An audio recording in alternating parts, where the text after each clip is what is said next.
Cambio chose to focus on Latinx communities because they're a growing population in the United States. And our participating organizations decide to change and shift the way that they're doing work in STEM with Latinx communities. They have to really get to know their particular city or region. We know that Latinx communities are not monolithic. Their demographics are very different. They have different values, they have different beliefs, they have different interests. They also come with rich histories that we have to learn and we have to consider as we think about the way to engage with them. When museums are trying to reach out and work with Latino communities, I think it's very important to learn about the community that you're talking about. And once you have an understanding by yourself, then go to the community and ask all the questions. And it's not about transactional relationships, it's about meaningful relationships. When working with local Latinx communities, you need to show up before they show up to you.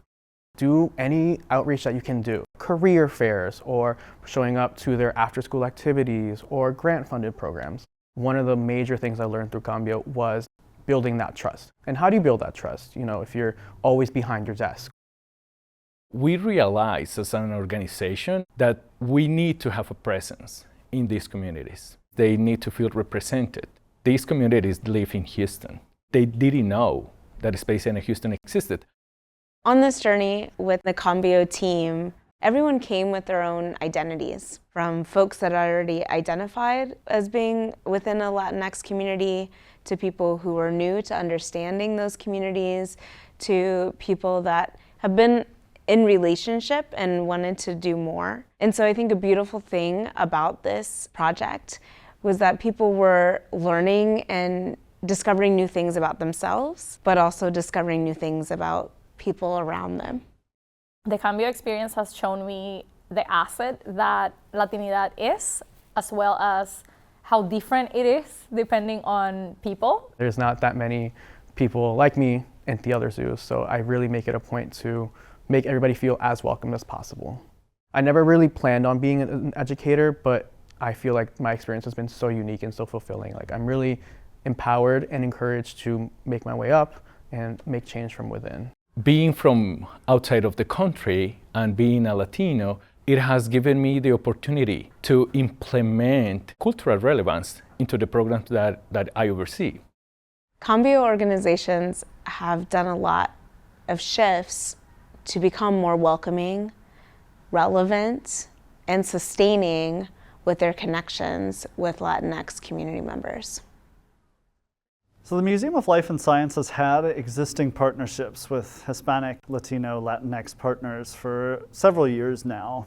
One thing we recognized through Cambio was the degree to which those partnerships were sort of siloed within specific departments. Through Cambio, we had this great opportunity to begin to bring together more of our staff into sharing space, sharing food, and bringing in outside experts from the Hispanic and Latino communities to share their knowledge, expertise, and build relationships with more people at the museum. We've shifted in a lot of different ways. I think the most tangible one, in the most immediate one, was making a conscious effort to invite Latino participants and Spanish-speaking participants into our different programming. So not just our teen volunteers, but also our camp counselors, our interns. The shifts with engagement with people, it can be as simple as enhance the user interface. Internally, we have invested in more opportunities to hire bilingual staff. And it is not only the opportunity that bilingual staff can come to Space Center Houston and can talk in other language, is how these people can offer a different perspective. What I saw with Cambio participants, both from organizations and individuals, was that there was a shift in mindset. How they think about the Latinx communities around them, how they think about differences among their communities, and how they change their behavior to meet people where they're at. Those conversations that we've been getting to have as staff about how we are going to change what it is that we do, they've been vulnerable, they've been personal, They've been emotional. And so inviting people in to be candid and honest and transparent about their own feelings is another shift that we've had to make in doing some of these engagements with our own staff. And I think fundamentally they've shifted how a lot of us think about our work and our place within our community in Durham. Cambio means change, and together you see this big movement happening towards change all over the country, all over in our different areas. And I'm excited to think about what more change is coming and who else is going to be on this learning journey with us.